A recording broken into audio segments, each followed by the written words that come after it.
All right, folks, Yishai Fleisher here on the Mediterranean in the beautiful land of Israel.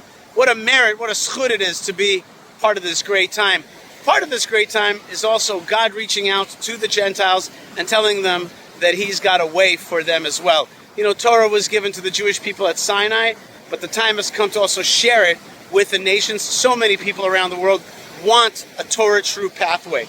And in the following segment, you're going to see an event that was run by Dr. Rivka Adler, and she wrote a book about folks leaving Christianity and looking to a more Jewish pathway. And I spoke there about my idea of something called the House of Abraham, or being Abrahamic, which is really a way for Gentiles to serve God and connect to God and have a life, faith pathway through Judaism.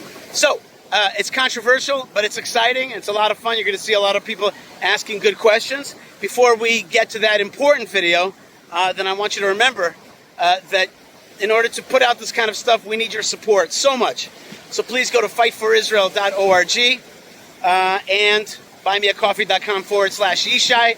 Check out the links below. Don't forget to like, subscribe, comment, and check out our store and be part of it wherever you are. Here is my discussion about nothing more organic than being Abrahamic. Check it out.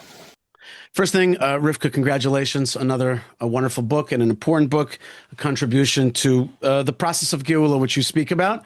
One of the things that you said that you said you're sure it's the process of Geula. I like that. And I think it's important to be sure about that. And I am sure of it also. At the same time, I think that, we are still in a process and we have to make that into an offer to people. Join Geula, be part of it. And Geula is not something that, if you look at the word Geula, which means redemption, if you look at it biblically, then the word Geula does not mean something that happens to you. It actually means the act of redeeming a piece of land or a servant or somebody's been sold into slavery. It's an act. It's an act. Geula is not, maybe on the broad level, it's something that happens to us, but God's asking us to take responsibility. People throw out a lot of words like Mashiach. I always say to people, how about the word responsibility? Let's take a step towards what God wants us to do in this time and this opportunity that He's giving us. And He's giving us a time of great opportunity. I'm coming at this thing not from a place of looking down at my many, many Christian friends. And by the way, I think of, the book is specifically titled about leaving Christianity, but there's also people who leave Islam or leave Buddhism and are trying to come to an understanding of the one God. This is not, on one hand, it is not an effort to disrespect other people's faith journeys. We have to respect other people's faith journeys. It's intellectually honest. It keeps it open. One of my dearest friends is a Dominican monk. The Turquemada was a Dominican monk, and my good buddy is a Dominican monk, and we laugh about it. And he is a truly God-believing person and a lover of Israel. And I love him and respect him. My good friends, for example, at Hayovel, are Christian-believing folks, and they are my dear friends. I like to joke with them. I'm so close to them, I like to say that I'm grafted in. It's a little joke we have. Okay. But they love it when I say that stuff. But we share so many values. We share a lot of things together. At the same time, I don't think it's fair to totally water it down. I don't believe that the so-called New Testament is divine. I don't. And I've been offered ad nauseum on my YouTube channel, and any video that I make will have tons of folks trying to missionize me. And I sometimes want to say to them, like, missionize me to what? To what? To a very watered down, reduced version of following a faith path through the Bible, one that throws away all the commandments, changes Sabbath to Sunday, et cetera, et cetera. It's kind of funny. And my friend Baruch Brenner has a very dear Christian friend, and Christian friend said, why don't you believe in what I call Uncle Jay affectionately? And he says, why don't you believe in Uncle Jay? And my friend Baruch said to him, Well, why should I? There's been throughout the ages tons of people that have called themselves Messiah. And our Bible says to us, if somebody comes and says, I'm the Messiah or I'm a prophet, but tells us to throw off the commandments, don't trust that person. That's a false prophet. So to me, yes, I don't believe in Christianity. That doesn't mean I don't have respect for my friends who do. And at the same time, I think that actually loving fellow people is giving them an opportunity for a life path. And there's people on this channel today, on this program today, that have chosen to leave Christianity and follow some kind of Jewish path. In Rivka's new book, I try to make an offer. The offer that I'm making is towards Christians, also Muslims and others, and it's also towards Judaism and the Jewish state. My offer is that we should be making an offer to the Goyim, said in a positive tone, to the nations, of a Judaism for the nations. And I think that the Torah, and I think that Abraham himself was exactly trying to do that. He was trying to bring an understanding of the faith path of a one true God to the nations.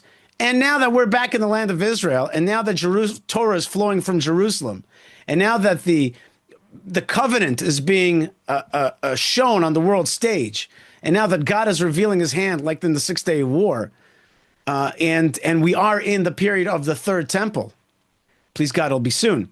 And that's what Rivka's saying. This is part of the Geula process. And my saying is, okay, let's make a serious offer. And my argument is that the Noahide system was not a serious offer. It was skeletal. It was what not to do. You cannot offer a Christian person coming out of the church a skeletal system and say to him, basically, I just don't want you to eat flesh from a live animal. You know, just do not rip a leg off a cow and eat it. It's not cool. And basically it's a set of no's. Some people can argue that there's some positives in there, including courts of justice, establishing courts of justice. But generally speaking, the 7 Noahide laws are a skeleton system of what not to do. It's basic morality, but it's not a life system. It's not a faith system. And so we have a faith system that we could offer people. I think we have a faith system that we could offer people. And a lot of work, including Rivka's, has been, and I say this lovingly, tap dancing around the thing. I say that we need to establish something like Chabad houses for the nations. And what the nations want, and especially the United States of America. Why especially the United States? Because it's a place that's willing to adopt new religions and consider it. For example, Mormonism. Here's a new book. We're also Christians.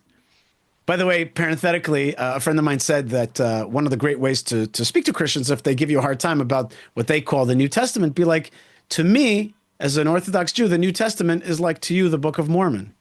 It's just a book that's been added on. I don't think it's divine. That's a good one, a zinger, as we say. But in any case, we have a Torah that we could offer the nations. Now, the way that it would be structured, first thing is, the first aspect of it is the branding. I'm a branding guy. I'm concerned with branding. I'm concerned with Israel branding. I'm concerned with God branding. I think that, yes, we have to be, the Jewish people are to some extent the PR agency for God. We need to work to make God look good and to make him popular in this world. And I think that's what Abraham did. He started making God popular in this world. And we have to make God cool again. And that's our job. He's out there being very cool, but we got to make him cool in this lower domain. That's part of bringing him into consciousness. So the first thing is, before we go further, Noahidism probably as a marketing term won't work, because Noah is not the most sympathetic character. He ends on a quasi bad note, his story. Also, the hide part of Noahide, what does that mean? Is Noah hiding? Am I Noah's hide? What does that mean? It's not a, I just don't want to be a Noahide. It's not the sticker that I want to wear. I am a Noahide. I don't see that. And I think there's a much better term, which is so much more basic and also fits East and West, which is Abraham. Abrahamism, Abrahamic. In the essay that I wrote in Rivka's book, I say there's nothing more organic than being Abrahamic. and the church or shul or Beit Knesset that you're going to is called the House of Abraham. Where do you pray? Which church do you go to? Well, I don't go to a church. I worship at the House of Abraham, which is down the street. America can swallow a different religion. If they swallow J Witnesses, Scientology, which is just wacky, or Mormonism, they could swallow the House of Abraham, coming from the most ancient and authentic people that know something about the Bible. You know, when you go to Texas, people love the Bible, not fakely, not doctrinally in such a way that they want to convert you. They just love the Bible, and they love Israel because their mama read them the Bible, and they're like, I think that the Jewish people coming back to the land of Israel is what was promised by God to Abraham. And I'm not making fun. That is actually the way people think, and that is right. It's simple. It's right. By the way, in Judaism, we laud simple faith, pure faith. Yes, I read the Bible. I think that what God is doing in the Six-Day War and even today is God's hand. By the way, I've been finding a lot of Christian folks, including musicians, who are saying, like, this is God's hand. I see that. And I think that's beautiful. Israel should make an offer of the House of Abraham. There should be a House of Abraham in Dallas, Texas, and there should be one in Idaho, and in North and South Dakota, whatever. The House of Abraham, what would it look like? It would look like a place that you would go to and you would have what Noahidism never gave you, which is worship through a book, a Siddur. You would have fellowship with people who think like you. And it would also be willing to entertain you if you're still holding on to the so-called New Testament, if you're still holding on to Uncle Jay, but you want to explore, because they didn't let you explore in the church. When you started asking questions, they basically threw you out, or you never found satisfaction. Here you're going to find satisfaction. You're going to find satisfaction because this is the most ancient and well-based life faith system in the world. Okay, so the other aspect of it is that you're going to have something. What is one of the secrets of Judaism? And Rabbi Eli basically hinted to it. We Orthodox Jews, we live with a calendar. There's a living God, there's a synagogue, but there's also a calendar. Which Torah portion is it? What are we studying this week? Oh my gosh, the 17th of Tammuz is coming. That's a fast day. And then the 3 weeks all the way to the 9th of Av, that's a big fast day. That's a mourning period. And then there's going to be Elul. That's the time where we prepare for Rosh Hashanah. We live with that consciousness. My wife, forget about it. She's already cooking for Rosh Hashanah. You know what I mean? She's already in that thing. You know, and yeshiva kids are like, Elul is coming. Oh, Elul, that means it's a time for strong Torah learning and preparation for the so-called high holidays. So the calendar would be at the heart of the Abrahamic movement. And the other heart, of course, is Zion, Eretz Yisrael. People like Rivka and Rabbi Eli are going to be teaching you.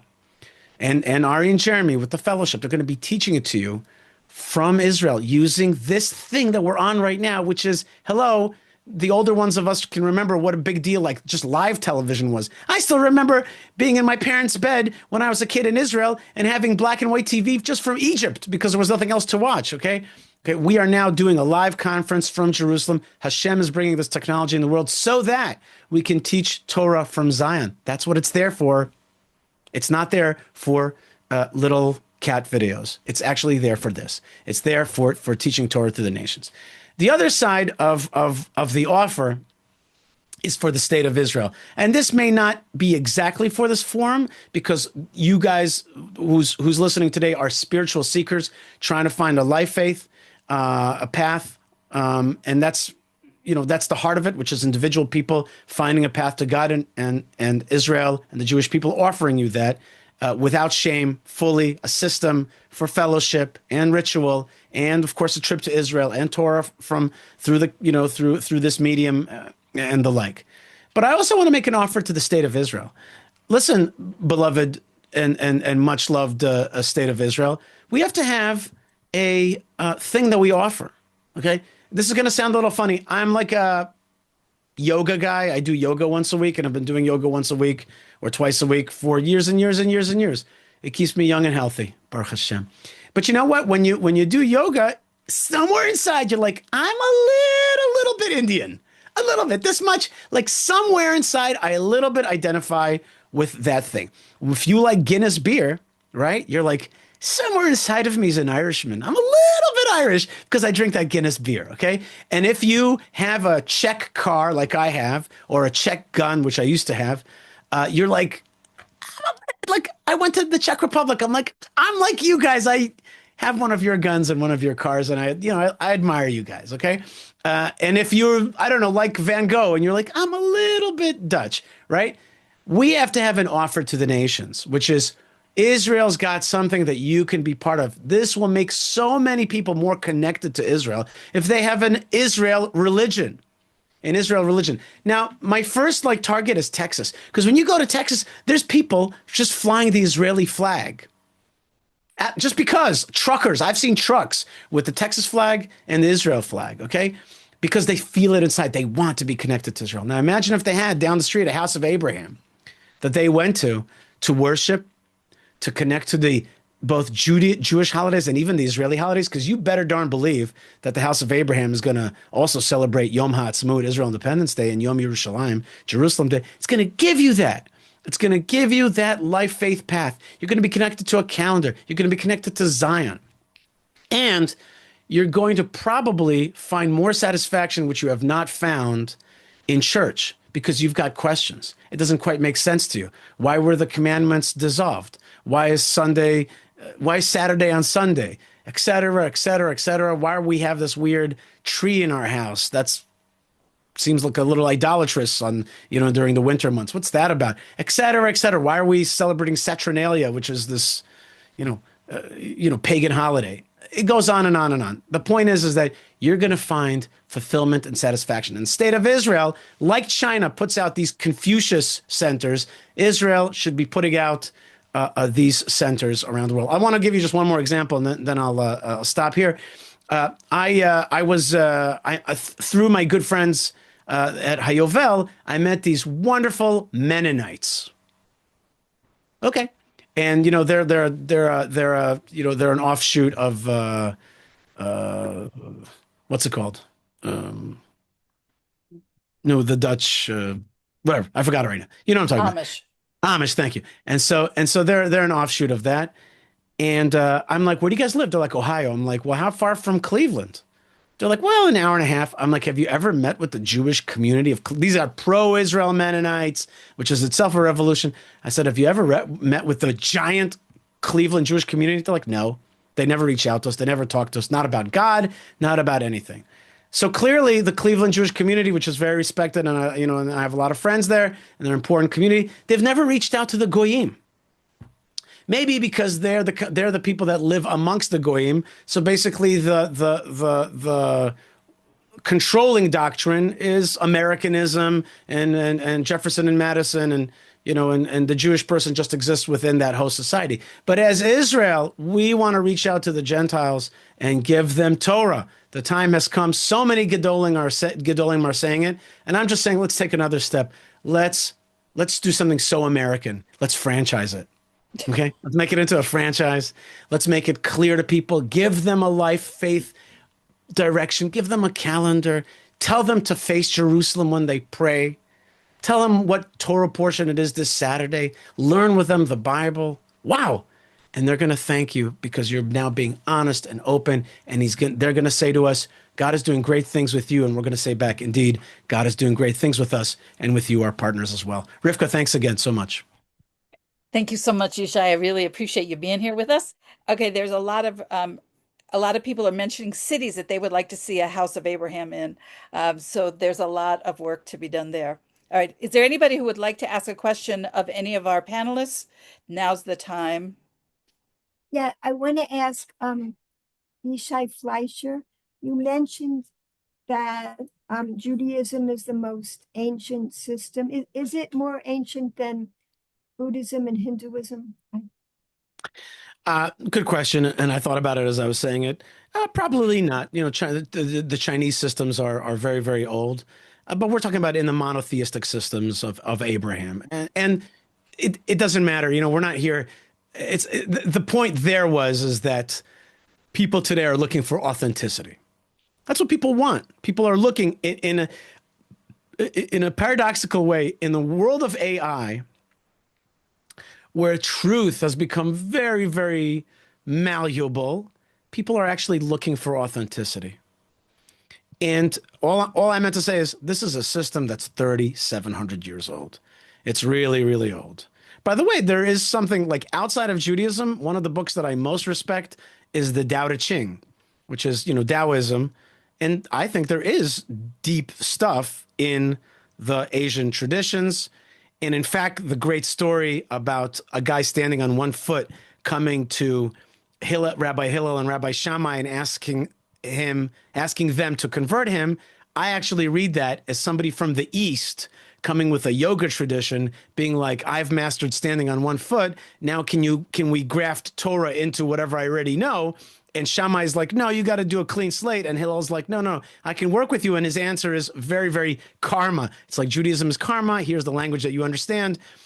In any case, we have a very ancient tradition. Abraham's got it going on, and people want it today.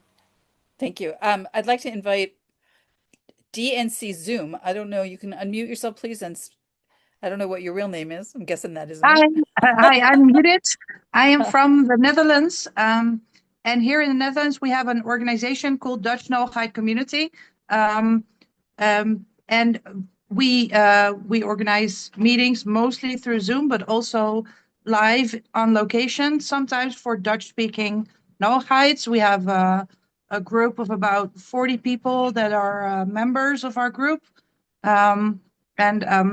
Thank you, Rabbi Fleisher, for your inspiring talk. Really great to hear that there is more Jewish people that are interested in working with us. And I was also wondering if you would be willing to cooperate with a Noahide organization like ours, even though we call ourselves Noahide and not Abrahamic or whatever. Just very quickly, of course. Of course, we're not here to knock other people, and we're here to love people. This is a really love movement. It's meant to share the love of God. I'm proposing a new name for it, but it's not here to erase other people's hard-earned identity. And absolutely, Holland happens to have a special place in my heart. I spent a week in Holland. I know how smart the Dutch people are, and how funny, and how good the beer is over there. And I had a great time, and I just thought that Amsterdam and Den Haag, and when you go to a place, it really changes your perspective. And of course, our friend Geert Wilders and many others. So absolutely, I think there's, and I have actually Dutch converts living on my street here in Judea. And there's, of course, Rabbi Tzion down in Susia, and the many great Dutch folks that are spiritual seekers. But there's so many. So bottom line is, of course, we're willing to cooperate with. We're here to love and teach and to strengthen one another. Okay, and how can we get in touch with you? If you're in touch with Rivka, you're in touch with, she's the mothership. You see that? She's the heart of, around here, she's the center of gravity. She's the sun. I'm just the moon here. And so it's easy to get in touch with us. But I want to be honest with you. Yesterday, I had a meeting with people from the Rabbi Cherki organization about this. But, it needs more full-time people. It needs more full-time people. And it needs more people on the ground to say we want it. For example, all those people say we want it in this city. What I want to see is people saying, I want it in the city. I'm willing to start it in my basement. I want to have Shabbat meetings in my basement, like a Chabad house. That's how it starts. And say, I'm willing to do it. Now I'm starting it. Now give me the prayer books. I'm willing. Of course, fundraising is important because we're going to need those prayer books. We're going to need the chairs and the fellowship food. These are the plain things of prayer and of gathering. So people have to step up. They can't look to us right now. We don't have the capacity yet to do it big. Just like Chabad, everybody local has to start taking responsibility for it. So somebody in your community has got to say, "Oh, you already doing it." We've got a house. We're already here. We're already doing it. Yeah. Baruch Hashem. I want to learn more about what you're doing to understand how it works. Good. Okay. We'll be in touch. Thank you. All right. Pashali, you can unmute yourself. Go ahead. Yeah. So from Holland, I'm very close to you actually. I live in Düsseldorf, Germany, which is just across the border from Holland. And as far as I know, I'm the only one who is into this. So yeah, I would like to know where you're from in Holland. You can maybe write in the chat. But Rivka is my teacher, and I'm one of the contributors in the book as well. And I was very excited to read uh, Rabbi Fleischer's suggestion for the Abrahamic religion, and I actually, as Abrahamic faith, and actually read that essay on my way back from Israel just a few weeks ago. And I got super excited because I've had some problem with the term Noahide for some time. I don't know why. But my question is really, I'm a very active voice for Israel in my city, wherever I go. And I mean, I work a lot with the Jewish community, but in Germany, at least in my city, they are very, very liberal Jews, like no, almost no connection to the Torah. And then they just look at me and they're like, well, who are you? You know, so you're not Jewish, but you seem to know a lot of Torah. So I kind of find myself in a very hard position, and I don't know how to navigate this because I'm not Christian anymore, but people still look at me as Christian, you know, because I have been all these years. Um, and then when they talk about converting Jews and loving Israel, but converting Jews, I really I have a tough time, you know. So how do you, what suggestion would you give somebody like me to who's really alone in this, you know, who's still seen as a Christian but is not at all, and who has no one around her who's following this? Yes, my husband is there and, you know, but very lonely otherwise. Yeah. I'd love to see Rabbi Eli Michelle answer this. My quick answer to you is, first thing is, welcome to the community. Here you are. You're not alone at all. Through the magic of this technology, you're not alone, and that's awesome. Second thing, you just met a person who's across the border. You guys have to get together. Thirdly, Reformed conservative Jews, liberal progressive Jews are probably not going to help you feel that great about things. I met years ago. I met pro-Israel goyim, and I mean that as the word nations in Northern California, and they were like, "We are trying to come close to Israel, but we go to this Reformed temple." And they accept us, but at the same time, we can't deal with their politics. We can't deal with the way that they're doing it. So I'm like, have you ever heard of this thing that's right down the street called Chabad? They're like, Chabad? What's that? And I said to them, you know, there's this thing. Anyway, long story short, today, the big Chabad center in Northern California there has that Gentiles family name on it because they became so close that they sponsored the building of the thing, and they found the place. When you my last suggestion before I hope Rabbi Eli takes over, or Rivka, is just to say, when you meet Jews, you got to say to them very clearly, I am a Torah believing Gentile. Hello, I am not a Christian. I am a Torah believing Gentile. And there is such a thing. And if they don't know, then they have to learn. Then you're going to have to be their teacher. Okay? There are Torah believing Gentiles, and you got to just say it. A lot of times here in Israel, I tell people, when you see this, I tell your pro-Israel Europeans that tour with me in Hebron, if the army stops you, just be like, I'm a pro-Israel Gentile. Say it, because that way the army's like, oh, okay. Sometimes you just have to identify yourself very loudly, very proudly, and people understand. Don't let them beat around the bush, because you are, and I love you, you're weird, okay? You're not like the other people. So just own that. I am not like the other people, so I have to identify myself so people can start understanding. And when you do that, you actually grow the community. And I really hope that the friendships that you're made here today are going to be life-changing for you, B'ezrat Hashem. Thank you very much. Elliot, are you still with us? Do you want to jump on? Not sure if he's still here. Let me just say this in terms of where we are in our process. And when I say our process, you know, because we study together and we have a relationship already, but this is all kind of new in the world. Even though I have met Torah observant non-Jews, whatever that means, who have been actually eating biblically clean longer than I have been eating kosher. This phenomenon is really at its very early stages. And part of my work is it's two parts. One is I would like for the Jewish community to have a better understanding of people like you. So that and there have been people who have come up to me and have said, this is all very interesting to me. How do I get involved? And the truth is I don't have exactly an infrastructure yet to point them to. But there's also people like you who say, how what does the Jewish community have to offer? How can I become part of something that's bigger than myself? And I wish that there was, a more definitive answer, but I hope you take comfort from the fact that you and people like you, as well as the Jews that are on this call and the Jews who will listen to the recording of this call, understand that what's going on right now is new for all of us, and we're all trying to figure this out. So I write books and I teach Torah and I do what I can in my world, and you do what you can in your world. And I think part of this unfolding of the Geula process has to be that we're aware that this is a process that we're in the very early stages of. We are trailblazers, and we together have to work to figure this out. That's all I got. Donna, you want to say something?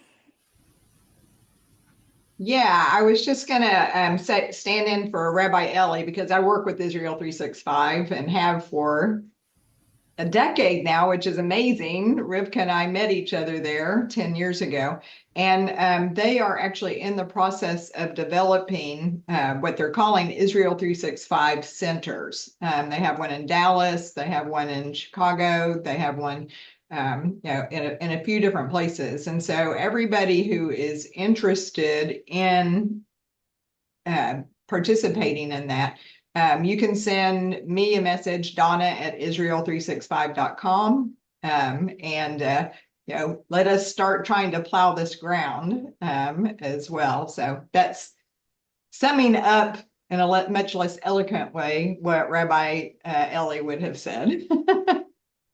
Thank you very much. All right, we have time for one more question. If there's anybody else with a burning question or comment that you would like to share publicly. Yes. Yes. I'm Ken Lee. Yes. I think that any viable, successful religion has to meet a variety of needs among people, that is spiritual, psychological, and social. So if you look at any successful, thriving religion, they provide people a place to gather every week for communal worship, sense of community. They also provide things like life cycle events. All right. People need a way to celebrate the birth of their children, when they get married, funerals, when they die. Every religion has this. You have to have this. They have rituals and ceremonies that are unique to their own. They shouldn't contradict Torah, of course, but this is something that is part of their life, part of their religious faith. Can have their own music. Tehillim can be set to music all kinds of ways. It doesn't have to be, what we do in shul. So without these things, a religion isn't going to be attractive to people. Well, Ken, thank you very much. I think that's exactly that. One second, Ken, that's exactly what we're talking about. I think you're right. I think what you just asked was just another depth of drill down into what a life faith system, so-called religion. It's hard for me to say it's a religion because it's a kind of Judaism for the Gentiles. Yes, it's a life faith system, and I agree with you fully. And you've already started pulling out some of the things that need to be thought about, which is, what does a Gentile bat mitzvah look like? Or a wedding. Or a wedding. Or a funeral. Or they're not going to have a bris, obviously, but they can have something to welcome their children. Well, don't discount. I was just recently at very pro-Bible, pro-Torah Christians, and they had a circumcision, and the rabbis were present there, and the rabbis, they had the way that they said it is, it commanded you, the Jewish people, to circumcise, and offered it to us as well. And the rabbis, the Orthodox rabbis, were willing to have circumcision. They had Torah proofs for Gentiles. They had Torah proofs for that. So listen, Ken, it's a great and exciting process. I cannot tell you that we have all the stuff totally worked out, but I'm certain that if the Gentiles demand it and the conception of the franchise will start to open up, I am certain that we'll start to knock out what a Abrahamic bat mitzvah, bar mitzvah, circumcision, wedding, funeral looks like. We'll start to knock out. We're going to demand from the rabbis to give us texts that, a lot of rabbis agree on. There's always going to be the disagreement. Welcome to being friends with the Jews, but that demand is exactly what's going to happen. What you're saying is exactly what I was thinking, which is like, this is what's lacking. It's lacking these kind of things. Yeah. And there are people who have worked on it. It's not like this is a total vacuum. Far from it. There are books of halacha for Gentiles. There's books of meditation for the nations, Rabbi Ginsburg. There has been a lot of work done on it. Now let's put it together. Let's put it together. You remember, let's get the manufacturing thing, the what do you call it? The assembly line going. You needs a house. It needs a structure. It needs a gathering. It needs a time. It needs people to get together. It needs them to demand the questions from the rabbis. It needs the class that they go to, on Tuesday nights, whatever it is. And so it's a system, and that's exactly what we're going to be developing. What I wrote was the initial aspect of it, what it needs. What you're asking is course 102, not 101, and that's going to be exactly what the Abrahamic. The house of Abraham, the Abrahamic faith is going to develop for the Gentiles. Okay, thank you so much. But I really want to thank all of you for joining. And if you are local, you will be able to get copies of Adrift from the Nations at the book fair on Friday morning here in Efrat. And if not, it's available on Amazon. And I really thank you for joining us. And I wish you shalom from Israel. Thank you, Rivka. Shalom. All right, folks, Yishai Fleisher here on the Mediterranean. So good to be with you. And I really hope that what you heard was not offensive, loving, and an alternative pathway to walk the path of Abraham, to walk the path of God, with its being centered here in Israel, in the heartland, in Jerusalem. Jerusalem is supposed to be a light unto the nations, and that's exactly what it's becoming in this great time. God bless you folks wherever you are. Don't forget to like, subscribe, comment, check out the links below, check out the store. Lots of love, lots of blessings from the land of blessings, and shalom.